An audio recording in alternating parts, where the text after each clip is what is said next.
mtazamaji, bila shaka unapokea taarifa hizi moja kwa moja kutoka chumba chetu cha habari hapa jijini Nairobi, lakini kwanza kabisa tupate vidokezo.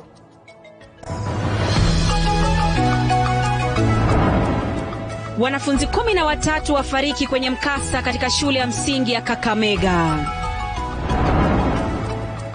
Matayarisho ya mikutano ya BBI katika bonde la Ufa yasombwa na upinzani. Na wanafunzi wa chuo cha anuai cha Kisumu waandamana kwa madai ya kuongezwa kwa karo.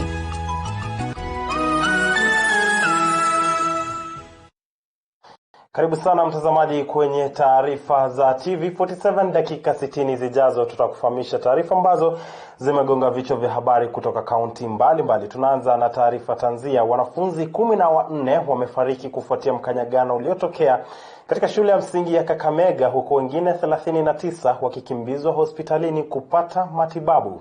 Kulingana na OCPD wa eneo hilo David Kabena, mwanafunzi mmoja yupo katika hali mahututi.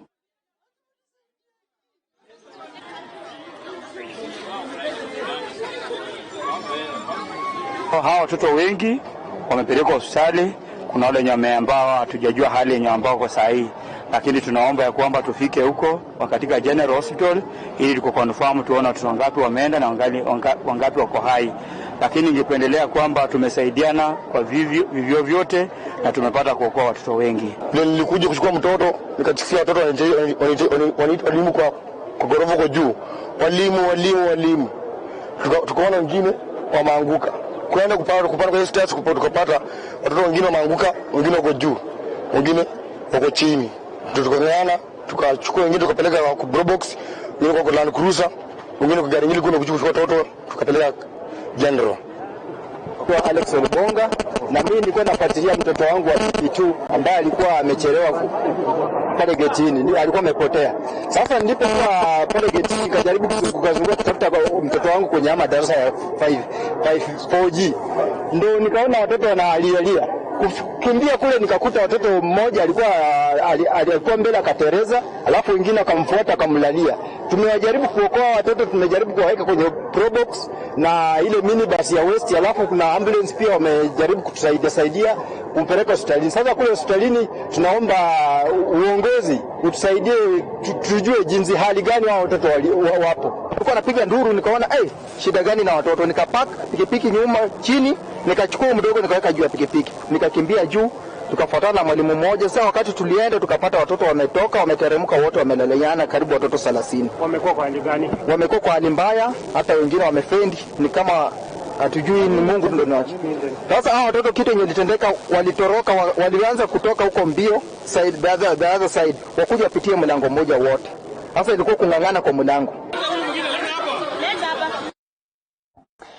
Gavana wa kaunti ya Elgeyo Marakwet amewakashifu baadhi ya wanasiasa kutoka eneo la bonde la Ufa ambao wamekuwa wakipinga uteuzi wake kuendesha mikutano ya BBI bonde la Ufa. Akizungumza mjini Eldoret alikoandamana na mbunge wa Moiben Siren, Tolgos ameshinikiza mkutano wa BBI iliyoratibiwa kufanyiwa mjini Eldoret itaendeshwa kama ilivyopangwa. Mkutano wa BBI unatarajiwa kufanyika mjini Nakuru tarehe 22 mwezi huu baada ya kufanyika Kitui mwishoni mwa juma lililopita. Calvin Chitwa anaarifu zaidi. Gavana wa Elgeyo Marakwet Alex Tolgos amewaonya wanasiasa wanaomuunga mkono naibu wa rais William Ruto dhidi ya jaribio lolote la kuvuruga mikutano ya BBI katika eneo la bonde la Ufa. So mtu hawezi tutisha kwamba hatutakuwa na mkutano hapa. Hapa ni mahali ya kila mtu. So long as we abide by the law, we can have a meeting anywhere in this country. Hata tukisema leo tunaenda kufanya mkutano wetu Kisumu, who will stop us? We've seen leaders, even the members of parliament, county governments, they go to other counties and they have their meetings and discuss their issues. So long as you don't go and interfere with the issues of other regions. So when we come here, we'll be talking about North Rift, we will not be talking about Uasin Gishu alone. Tolgos aliyeteuliwa mwezi uliopita na Rais Uhuru Kenyatta pamoja na Waziri Mkuu wa zamani Raila Odinga kama mshirikishi wa BBI katika eneo la bonde la Ufa amesema wanao uhuru wa kuandaa mikutano ya BBI katika kila kaunti na kwamba hawatatishwa na yeyote. And I want to tell those leaders who are claiming that, or who are threatening that Tolgos cannot hold a meeting in Eldoret, that Eldoret is for all of us. This is the headquarters of North Rift. And when we will be having a meeting here, we will not have a meeting to discuss issues of Uasin Gishu. We are going to have a meeting to discuss issues of North Rift. And every county will be represented. Tolgos aliandamana na mbunge wa Moiben Silas Tiren kwenye mkutano mjini Eldoret uliowaleta viongozi wa mashinani kutoka eneo hilo. What I would say is that those few people who don't want meetings to be held are not interested in changing the lives of the people. They want to maintain status quo. So what we are telling them is that we have an opportunity to change the lives of our people through BBI. Viongozi hao walisema mkutano wa kwanza wa BBI Bonde la Ufa utafanyika katika kaunti ya Nakuru tarehe 22 mwezi huu, na kwamba mrengo wa Tangatanga umealikwa, ila tu viongozi wa mrengo huo waonyeshe nidhamu wakati wa mikutano hiyo. We value and we were ready to host the BBI rally in Eldoret. We were ready to mobilize our people from the North Rift residents to raise their issues concerning farming, issues of maize, issues of coffee, issues of milk, issues of coffee, and issues of youth employment and other opportunities for the young people, and also the shared prosperity and economic issues. That is what we are looking forward to when we expected the BBI to come to Eldoret. But unfortunately, I don't know why the organizers have chickened out. The people of North Rift are very peaceful.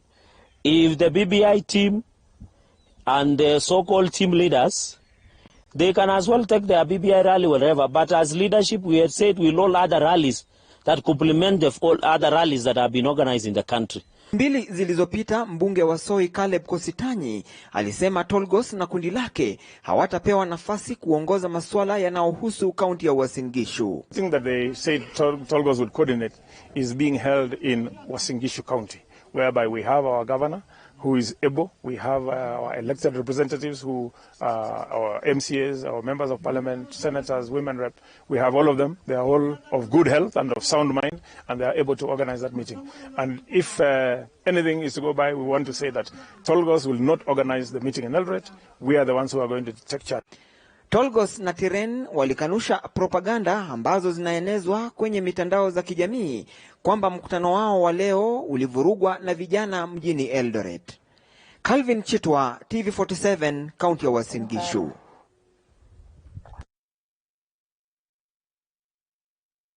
Sasa mkutano wa 5 wa kuhamasisha Wakenya kuhusu ripoti ya BBI ukitarajiwa kuandaliwa katika kaunti ya Meru. Huenda fedha za kuandaa mikutano hiyo zinatoka kwa mfumo wa umma, huku mzozo ukinukia baina ya viongozi kuhusu mgao unaotolewa kwa maeneo mbalimbali. Mwanahabari wetu Elizabeth Mutuko na taarifa hiyo kwa kina. Maswali mbalimbali yakiibuka kuhusu bajeti hiyo inapotoka, viongozi mbalimbali wanaeleza kutojumuishwa wala kuhusishwa katika swala nzima la bajeti wakati wa mipango ya mikutano hiyo katika maeneo yao. How would you do a budget? A budget is done now where you call the people involved in the planning. If this I have in mind, we should have called the MCRs, we should have called the MPs, we should have called the senators, the 3 senators from the region, and the women rep from the region. And then we come and say, this is the kind of budget we have. How much goes to Kitui County? How much goes to Machakos County? How much goes to Makueni County? And since we are elected, I'm sure none of you would disagree with me when I say every elected leader would want to be involved in this mobilization, because it gives you the opportunity to bring the people who fought for you also to hear what is being said. Wakijibu madai ya kuwepo mgao wa shilingi milioni 12 uliotumika kwa rai wananchi wa Kitui kuhudhuria mkutano wa BBI, seneta wa Kitui Enoch Wambua na mbunge wa Kitui ya Kati Makalimulu wanasema endapo fedha hizo zilitumika, basi bila shaka hilo litaamuliwa na kamati ya bunge la kitaifa kuhusu wasibu wa fedha za umma. When we are discussing about money, there must be somebody who has given out that money in this country. There must be somebody. And that can be, even somebody can always say how much they gave out. Secondly, this is public money. And it's known. You know, we have people, as you have, I don't know you guys, you talk about Keleweke, Tangatanga. There's no, this money will come from wherever it came from and we don't know. the figure. There's no way. Madai ya matumizi ya fedha za umma katika mikutano ya BBI yamekuwa yakiibuliwa mara kwa mara na viongozi mbalimbali, japo wanaunga mkono ripoti hii wanapinga vikali kwa misingi kuwa ni siasa tu na kupuziliwa mbali. Wachana na pesa za umma kutumia katika mikutano ya kupanga mambo yenu ya 2022. It was claimed that the process has costed Kenya shillings 10 billion. We want to challenge the team to explain the source of this figure and how they arrived at it. While we are against the idea of banding around unverified figures, it is also our contention that BBI is about national unity and cohesion, an important project in a country like ours scarred by divisiveness. Mbali na maswali ya ufadhili, viongozi hao wamekashifu vikali kitendo cha gavana wa Kitui Charity Ngilu kuchochea kufurushwa kwa mbunge wa Gatundu Kusini Moses Kuria, wakitaka tume ya NCIC kukabili viongozi wanaohatarisha umoja na utangamano wa taifa. That as leaders from that region, we clarify that this was not part of the planning, and we condemn it. We really condemn it. These are my senior colleagues. They were mistreated, they were mishandled, and on behalf of the people of Kitui County, I say pole to my colleagues. That was not part of the planning. Mikutano ya BBI ikiendelea kuandaliwa katika maeneo mbalimbali kwa ajili ya kuhamasisha wananchi. Ni bayana kuwa mali na fedha za umma zinaendelea kutumika, na wanasiasa wakiendelea kugawanyika zaidi kuhusiana na fedha zinazotolewa ili kuwaunganisha wananchi. Elizabeth Mtuko, TV47, Majengo ya Bunge. Na mtazamaji, kwingineko, magavana takriban 16 ambao wamekuwa wakiendesha shughuli zao katika ofisi yao jijini Nairobi wamepigwa na mshtuko baada ya kufungiwa afisi zao jijini na kuamrishwa kuhama katika jengo la Delta. Hii ni baada ya kukosa kulipa kodi. Hata hivyo, msimamizi wa nyumba hizo aliamrishwa kufunga afisi hizo. Paul Kirobi anaeleza zaidi. Magavana takriban 16 ambao wamekuwa wakiendesha shughuli zao katika jiji la Nairobi wamepigwa na mshituko baada ya kufungiwa afisi zao jijini Nairobi na kuamrishwa kuhama katika jengo la Delta. Hata hivyo, msimamizi wa nyumba hizo aliamrishwa kufunga afisi hizo. Duru zinaarifu kuwa baadhi ya kaunti ambazo zimeathirika ni ikiwemo Bungoma, Nyeri, Mombasa, Tharaka Nithi, Migori, Mandera, Turukana, Kirinyaga, Samburu, Kisumu, Lamu, Kitui, Isiolo na Vihiga. Kulingana na ripoti ya kuendesha shughuli katika afisi hizo, ni tanukuu: tafadhali kumbuka kuwa makubaliano ya kukodisha afisi baina ya baraza la magavana na mwenye nyumba inakamilika tarehe 31 Januari mwaka 2020. Baada ya hapo, baraza la magavana litapeana ushukani kwa mwenye nyumba. Aidha, kaunti zinatakiwa kulipa deni hizo na kufanya mipango na mwenye nyumba. Kulingana na ripoti hiyo, kaunti ya Baringo ina deni ya shilingi milioni 2.6, Bungoma milioni 2.2, Nyeri milioni 2.2 na Mombasa milioni 5. Tharaka Nithi ina deni ya shilingi milioni 1.4, Migori ikiwa na deni ya shilingi milioni 2.6. Kaunti ya Mandera ina shilingi ya deni milioni 2.2, Vihiga milioni 3.2, Kirinyaga milioni 411,309, Samburu milioni 3.2, Kisumu milioni 2.7, Kitui milioni 6.2 na Isiolo milioni 4. Paul Kirobi, runinga ya TV47. Mbali na hayo, mtazamaji, wakili wa aliyekuwa gavana wa Kiambu Ferdinand Waititu Wilfred Nyaga amewataka mawakili wanaowakilisha serikali ya kaunti ya Kiambu na gavana James Nyoro kuwakilisha ama kuwasilisha stakabadhi ambazo zinaonyesha mpangilio wa shughuli za kaunti ya Kiambu za tarehe 19 mwezi wa Disemba, na pia idadi ya wawakilishi wadi waliokuwa tarehe 19 mwezi huo ambao walishughulika katika kuondoa wa gavana huyo Waititu mamlakani. Mwanahabari wetu Salome Mwirori anatusimulia zaidi. Mbele ya Jaji James Makao, wakili wa Ferdinand Waititu alishikilia kuwa alihitaji nakala za bunge la seneti za siku ya kubanduliwa kwake, nakala za kaunti ya Kiambu za tarehe 19 mwezi wa Disemba mwaka uliopita, pamoja na orodha ya wakilishi wadi waliokuwepo na kupiga kura tarehe hiyo. Basically, when the court says that we've not brought any application, any prayers, and we are bound by pleadings, what could we have done? So the court is actually at a place where it ought look at both ways and find that we are at no fault. We don't have about your request. Yes, going to consider your request. Very well, ma'am. Huku hayo yakijiri, Jaji James Makau alikuwa ameshatoa uamuzi wake wa kupinga maombi ya Waititu ya kumzuia gavana wa Kiambu James Nyoro kumteua naibu gavana kwa madai kuwa ombi lake halikuwa na ushahidi thabiti wa kusimamisha shughuli hiyo.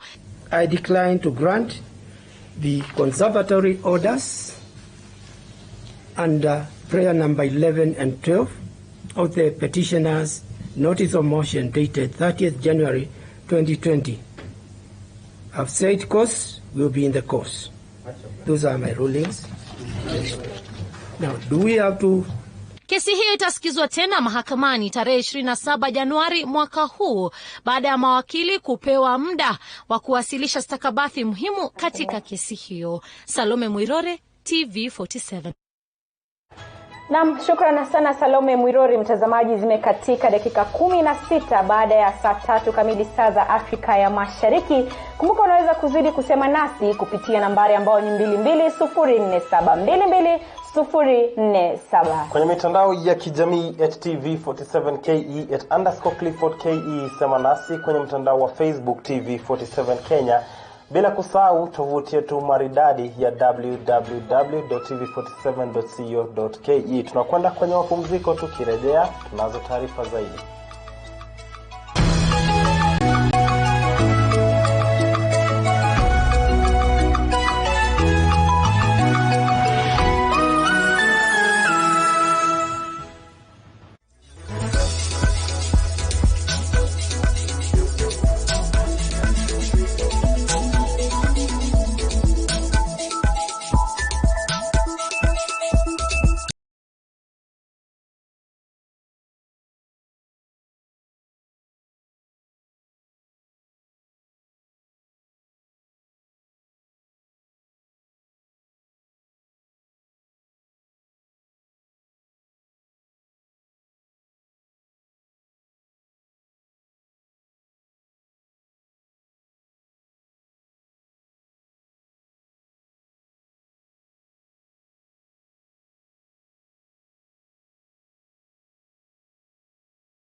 Karibu tena mtazamaji kwenye Upeo wa TV47. Tunaingia kwenye awamu ya pili.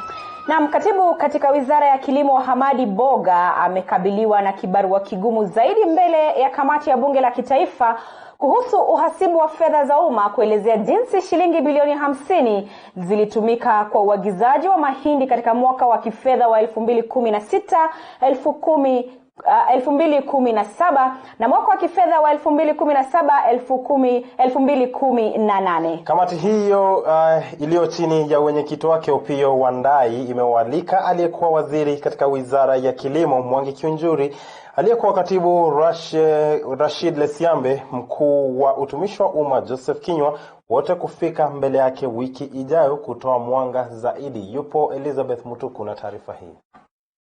The department had budgeted for 6 billion.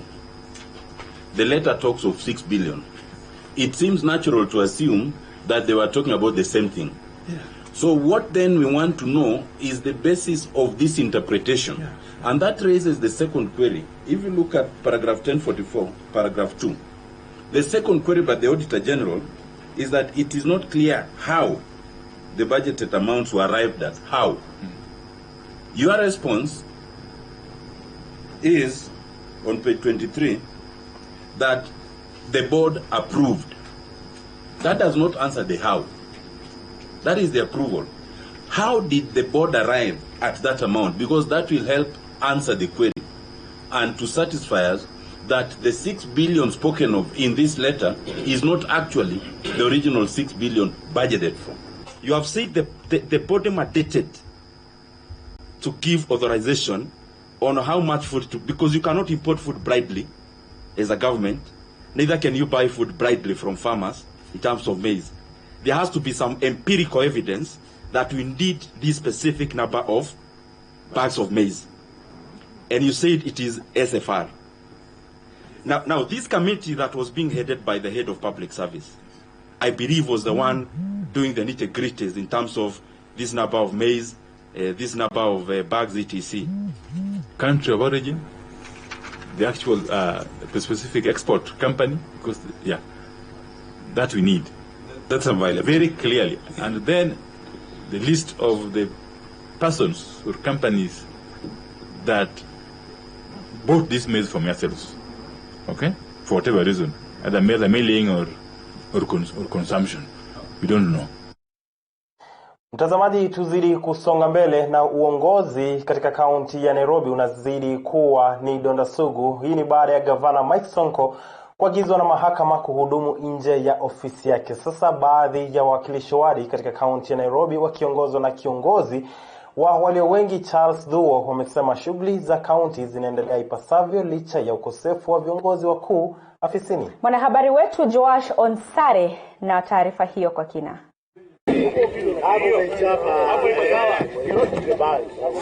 Baadhi ya wawakilishi wa bunge la kaunti ya Nairobi wamejitokeza na kudokeza kuwa uongozi wa kaunti hiyo uko imara na wakati chochote kitahitajika kufanywa watafanya maamuzi wakati huo. Charles Thuo ni kiongozi wa walio wengi katika bunge la Nairobi.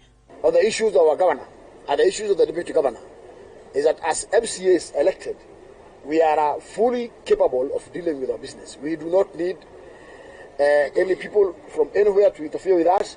When we need and when we see the need, we shall do anything that we're supposed to do. Baada ya usafi wa jiji kuonekana kudorora, mwenyekiti katika bodi ya bunge hilo Mark Ndungu alisema serikali ya kaunti ya Nairobi kwa ushirikiano na NYS itaanza usafi mara moja kuanzia kesho. Kuanzia kesho hata garbage NYS wataingia wakishirikiana na vijana wetu wa ward ambao watapata ile employment kutoka kwa NYS. So I want to tell the Nairobians, hakuna vacuum na kazi inaendelea kupangwa. Niambie executive kitu moja. We have heard kuna watu wanaona ati kuna vacuum sasa wanaanza kuchukua advantage. Let me tell you, we are watching. Hata hivyo, suala la uteuzi wa naibu gavana wa kaunti hiyo litajadiliwa pindi tu spika wa bunge hilo Beatrice Elachi atatoa tarehe ya vikao maalum. Isitoshe, wawakilishi hao waliwaonya baadhi ya wachache walio na nia ya kufuja mali ya kaunti hiyo kuwa watachukuliwa hatua kali za kisheria. The same way ambao governor alikuwa na instruct watu wavutwe, tutaambia EACC ianze kuwachunguza. To finish, I want to say this. As the members of the assembly, Sonko is still the governor. Ile kitu amekatazwa ni kuaccess his physical office, but he is still the governor. Haya yote ya kijiri, kiongozi wa walio wachache katika bunge hilo la Nairobi David Mberi, akihojiwa katika runinga moja humu nchini, alisema baadhi ya ajenda watakazoziangazia bunge litakaporejea vikao vyake ni kumbandua gavana Mike Mbuvi Sonko. Nikiripotia TV47 Nairobi, jina langu ni Joash Onsare. Shukrani sana Josh Onsare. Kwingineko, zaidi ya wanafunzi 34 waliofeli katika mtihani wa kitaifa kutoka familia zisizojiweza wamejiunga na kidato cha kwanza katika shule za upili. Hii ni kutokana na amri kutoka kwa Wizara ya Elimu chini ya uongozi wake Profesa George Magoha, ambaye alizuru shule hizo. Chichi Josephine anatuarifu zaidi. Waziri wa Elimu Profesa George Magoha hilo alizuru shule ya upili ya Nakuru West Kaptembwa, ambako aliongoza shughuli ya kusajili wanafunzi waliofeli katika mtihani wa kitaifa mwaka jana, ikiwa ni mojawapo ya azimio la kufikia mabadiliko ya 100%. We are here in Kaptembwa. We are still going on, but I thought it would be nice to tell you that we have already gotten 34 children. 10 of them are being admitted to this school where we are speaking from. And I want to thank the headmaster who says he can arrange for them to be admitted immediately. Akiongea na wanahabari, Magoha alitoa onyo kwa walimu ambao watuma wanafunzi nyumbani kwa kutokuwa na sare za shule, hii ikiashiria ubaguzi kwa wanafunzi, na hata hivyo akisisitiza kuwa kila mwanafunzi ana haki ya masomo. Let the children not move from school because they don't have uniform. Let them start learning with what they have. We are not going to allow anybody to turn any child away because of lack of this or that. And if you can identify such teachers, it is now time that we may actually ask them to go back to Teacher Service Commission to reassign them other duties away from teaching. Kamishna wa mkoa wa Bonde la Ufa Bwana George Natembea akiunga mkono maneno yake Magoha na kusema kuwa ataongoza shughuli ya kuhakikisha kila mwanafunzi amepata sare kamili za shule. Kwa hivyo ningependa kuhakikisha waziri kwamba vile amesema by the end of this week au watoto wote ambao tume-identify hawatakaa tofauti na wengine kwa darasa kwa sababu wamevaa uniform tofauti, tutakuwa tumewapatia uniform. Ile policy ambayo tumetumia hapa ili kupata wanafunzi wengi ni ile kutangaza kwa makanisa kwamba wale wanafunzi wote ambao hawajaenda shule kwa sababu moja ama nyingine waripoti kwa ofisi ya chief. Tunatenda kufanya hivyo katika sehemu zingine pia other counties. Na waziri kufikia next week tutakuwa tumegonga every 100%. Tutazunguka na timu ya education officials kuhakikisha kwamba wanafunzi wote ambao hawajaenda shule wanasanyana katika ofisi ya machifu ama ofisi ya DC, then we go there alafu tunawapeleka katika mashule. Chichi Josephine, runinga TV47 kutoka kaunti ya Nakuru.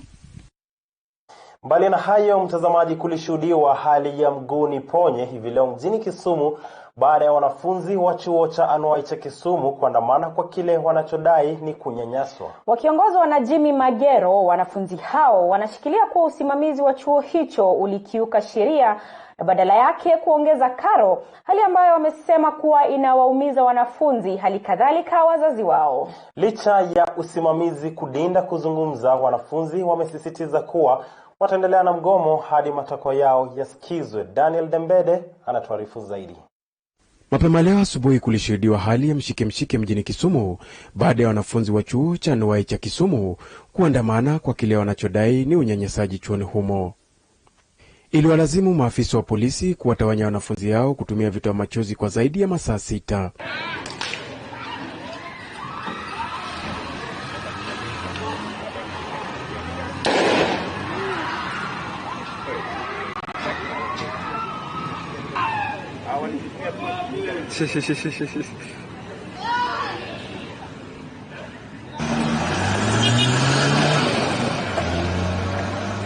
Wanafunzi hao wakiongozwa na Jimmy Magero wanasisitiza usimamizi wa chuo hicho ulikiuka sheria na badala yake kuongezea karo, hali ambayo wamesema kuwa inaumiza wanafunzi, hali kadhalika wazazi wao.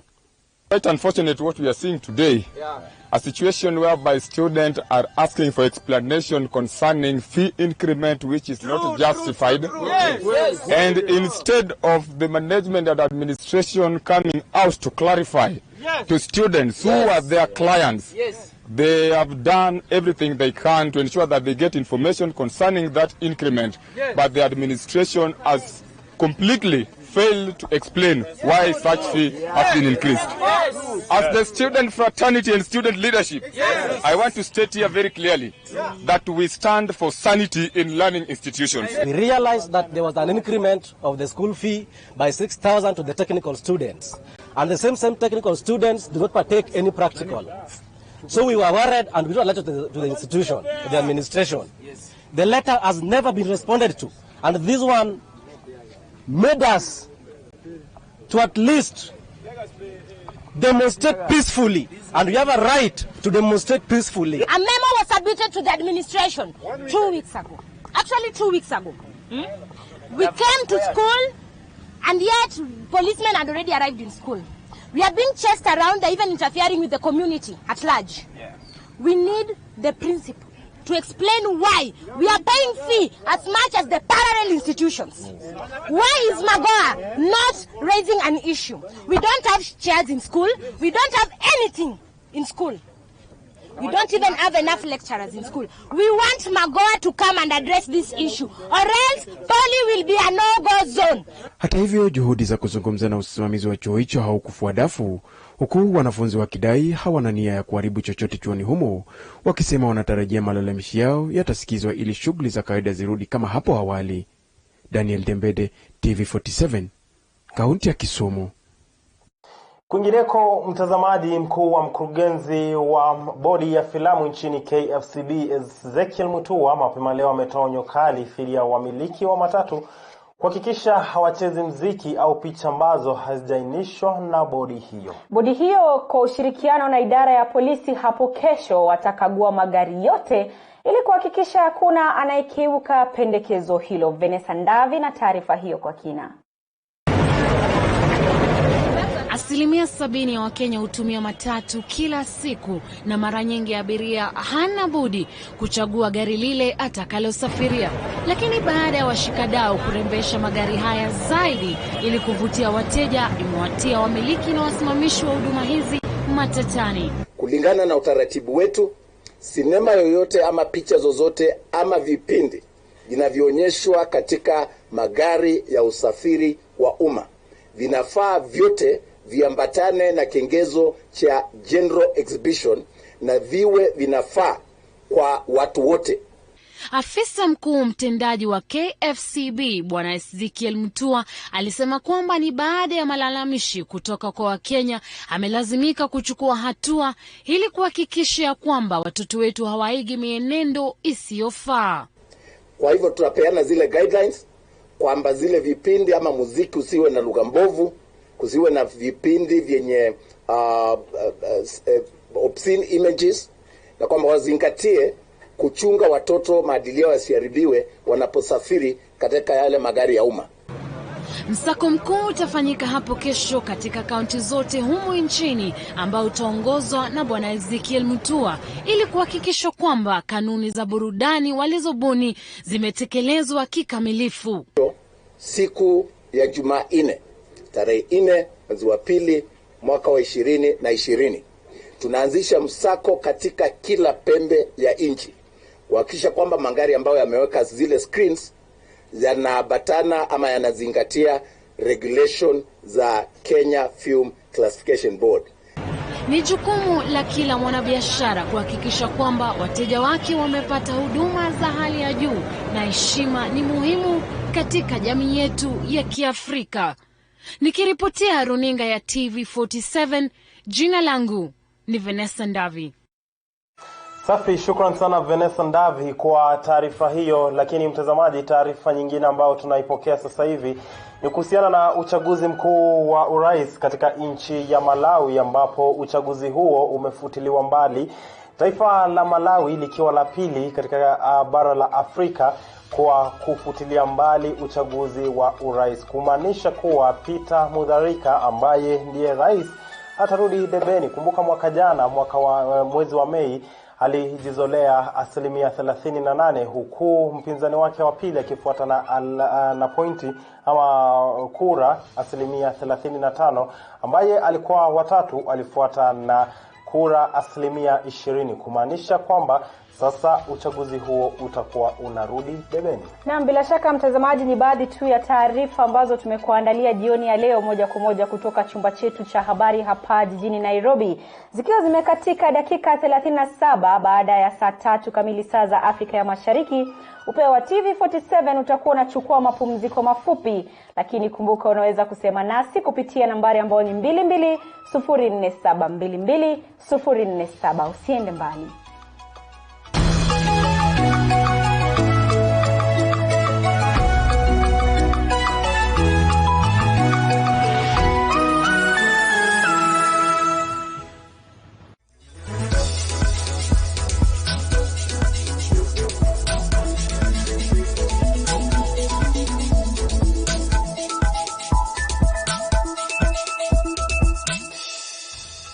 Ekelena Ekabet. To get the best odds and quick payouts, SMS Eka to 2923.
Kuntu kabisa mtazamaji, na shukran sana kwa kutenga muda wako kutazama Upeo wa TV47 makala ya saa 3. Tukisonga mbele ni kwamba shirika la Kilifi Social Justice likishirikiana na mashirika ya kutetea haki za binadamu ukanda wa Pwani limefungua kituo cha mwananchi kupeleka malalamiko kuhusu matatizo yanayokabili, haswa tatizo la ardhi ambalo ni donda sugu katika kaunti ya Kilifi. Mwendesha mashtaka mkuu wa umma Nurdin Haji alikuwa mgeni wa heshima katika sherehe hiyo iliyowapa wananchi kupeana malalamishi ya kesi zao na kusikizwa. Zainab Khator pamoja na Goodluck Mbago ni miongoni mwa waathiriwa wa tatizo hili la uskota katika ukanda huu, huku baadhi ya wanasiasa na baadhi ya viongozi serikalini wakihusishwa pakubwa na wananchi hawa kupitia madhila, japo wana vyeti vya kuwamilikisha mashamba haya. Ardhi yetu inavamiwa, ardhi ya mamangu na ardhi ya babangu invamiwa yote. Sasa mimi na karatasi, watu wana shamba letu, sina nafasi. Wakubwa mko hapa, kwa hisani zenu na waomba unifuate mwende mkaniangalia maisha yangu ambayo mimi naishi. Nimezaliwa nikiwa skota na nimekuwa nikiwa skota, na uskota huu ulikuwa tusiwe skota hata kidogo, lakini swala hili limeletwa nikawa skota sababu ya maofisa wa serikali Samindago, mwakilishi wadi wa Shimolatewa, anasema tatizo la ardhi ni sugu eneo hili, huku wengi wao wakipitia wakati mgumu hata kushikwa na kulala ndani katika kuwatetea wakaazi wa maeneo haya, huku akiomba ofisi ya DPP kuongeza fedha za kuwalinda mashahidi wa masuala ya ardhi. 99% waliozungumza ni swala la ardhi pekee yake.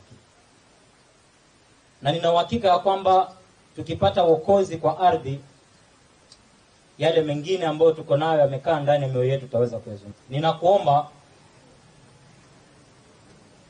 katika ule mfuko wa witness protection, hawa watu muwaeke vizuri. Muwalinde hawa watu. Maanake kuna majina ya watu yametajwa hapa na wengine hawatafurahika. Mwendesha mashtaka mkuu wa umma Nurdin Haji alipokuwa akisoma hotuba yake, aliomba wananchi hawa pamoja na Wakenya kutovunjika moyo japo tatizo la ardhi ni tata katika taifa hili, huku akisisitiza swala la ufisadi kukithiri ndio chanzo kwa matatizo haya yote, huku akiomba asasi husika kuongeza bidii katika kutekeleza haki. Nchi hii mambo ya ardhi imekuwa ni mambo tata sana, na kwa hakika ni jambo ambalo sisi kama Wakenya na wale waliopatiwa jukumu, kama hatuwezi kutatua hili jambo, litatuletea shida sisi kama nchi. Manake mambo mengi hapa, chanzo za hizi shida huwa ni mambo ya ufisadi. Ufisadi kwa lands office, ya kwamba kuna watu wawili watatu watakuwa na title ya ardhi moja. Ufisadi imekiti mpaka imefika ya kwamba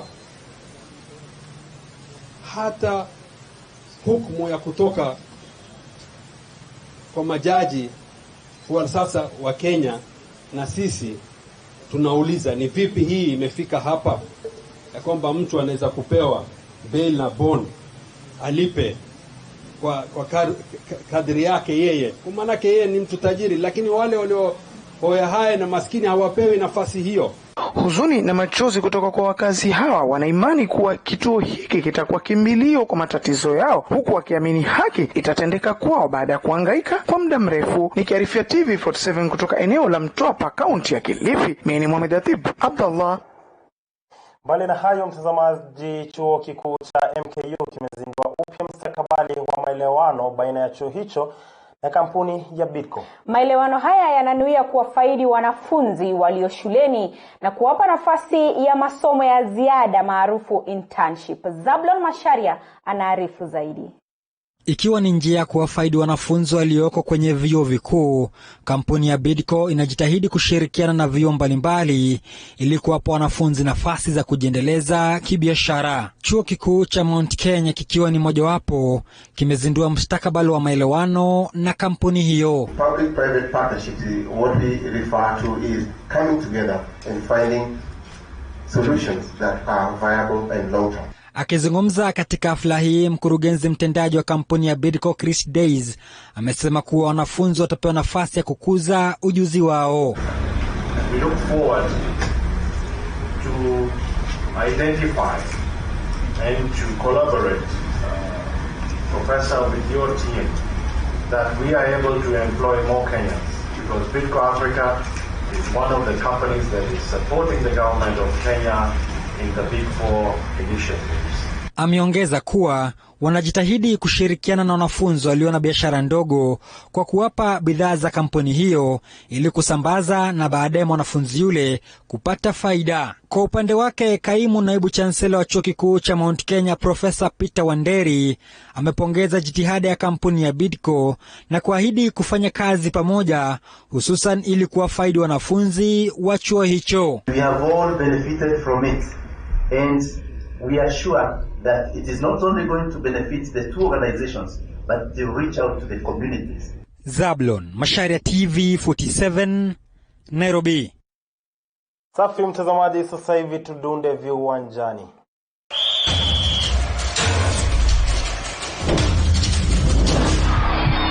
Michezo kwa hisani ya Ekabet. Tekelea na Ekabet. Baada ya kutupiliwa mbali kwa uchaguzi wa awali wa shirikisho la soka nchini, shirikisho hilo limezindua bodi mpya ya uchaguzi ambayo imejukumiwa kuhakikisha uchaguzi umeandaliwa kabla ya tarehe 30 mwezi wa Machi. Huyu hapa Bosco Ambunda na taarifa hiyo kwa kina. Kulingana na Kentis Tikolo ambaye ni mwenyekiti wa bodi mpya ya uchaguzi wa shirikisho la soka nchini FKF, uchaguzi wa kitaifa wa shirikisho hilo utaandaliwa tarehe 30 mwezi wa Machi mwaka huu.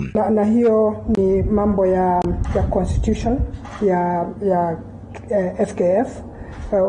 Wanasema ya kwamba tuanze na counties. Tukitoka kwa counties tunaenda kwa national, ndio tunarudi kwa sub counties. And the reason is very simple, that the sub-counties is absolutely elaborate, because you'd be talking about each and every constituency. So you're talking about 290 elections going on. And so that's not a rule of the board. It's a constitution that we are following. Tikolo ambaye ataongoza bodi hiyo inayojumuisha Patrick Onyango kama katibu, Sam Karanja, Hassan Kauleni na Alfred Ndinya ameahidi kuwa shughuli nzima uchaguzi huo itakuwa ya haki na usawa. Through this process, our own credibility is also upheld. We want to show the country that it is possible to do things right. And so I'm expecting that everybody who cares for football in this country is going to do what is right to ensure that football moves forward in the right way. Hii inakuwa bodi ya pili kuandaa uchaguzi wa FKF baada ya bodi ya awali iliyoongozwa na Profesa Edwin Mkoya kutupiliwa mbali na jaji wa mahakama ya kutatua migogoro ya michezo John Ohaga. Kuna federation kuanzia Kenya ipate uhuru ama hata kabla imeshawahi kuwa subjected kufanya public participation. Wale wanapiga kelele walikuwa kwa ofisi, hawakuwa ifanya. In fact wengine walileta code hiyo siku ya AGM ndio ilipita. So sisi tumefanya kitu Haga alisema, kitu SDT ilikuwa inataka.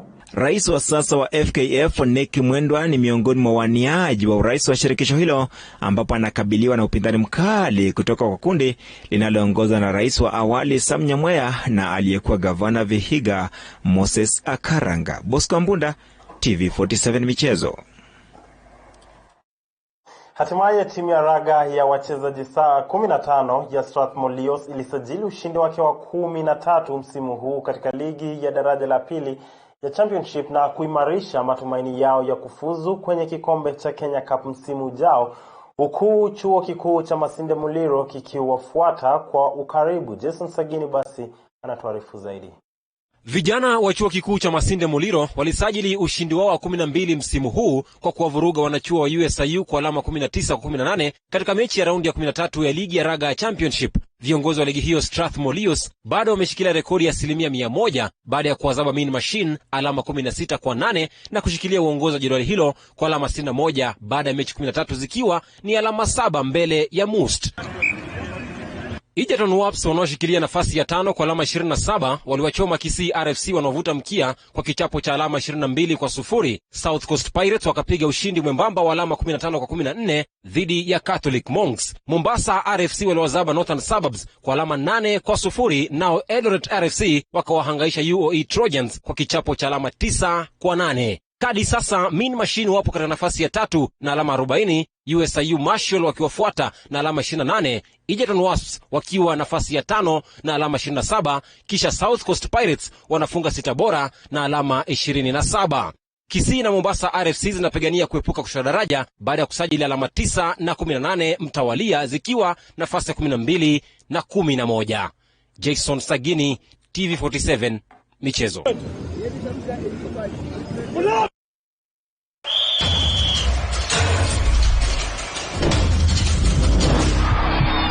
Michezo kwa hisani ya Ekabet. Ekelea na Ekabet. Safi mtazamaji, kilicho na mwanzo bila shaka kina mwisho. 49 dakika zimekatika baada ya saa 3 usiku. Upeo wa TV47 tunatia kikomo hapo, lakini kukushukuru mtazamaji 22047. Evans, nimeona ujumbe wako. Kama ni serikali, kama ni pesa za serikali zinatumika kwa BBI bila bunge kupitisha, hao magava watawajibika kulipa hizo pesa. Ni Reverend W Asisi wa Kakamega. Modi, shukran sana. Saul Joseph ukiwa Trans Nzoia, Charles Wabwire. Shukran sana. BBI shall be abolished. Shukran mtazamaji, kauli zenu ni nyingi tu sana kwenye 22047. Naam, bila shaka mtazamaji, vile vile kwenye mtandao wa Twitter naona jumbe zinazidi kuingia. Kuna mmoja ambaye anajiita Ibrahim Bwana, anasema anatazama. Mwingine anasema anaitwa nani? Clifford Barasa anasema vile vile anatazama. Asante sana mtazamaji. Tumefika kikomo. Nimekuwa mwanahabari wako Andrin Kilemi. Mwenzangu ni Clifford Ndubi, na aliyekuwa akitusaidia kwa lugha ya ishara si mwingine bali ni Josephine Ouko. Kwa sasa tutafunganya virago vyetu, tupatane hapo kesho panapo majaliwa yake Mwenyezi Mungu. Kwaheri. Kwa usiku mwema mtazamaji.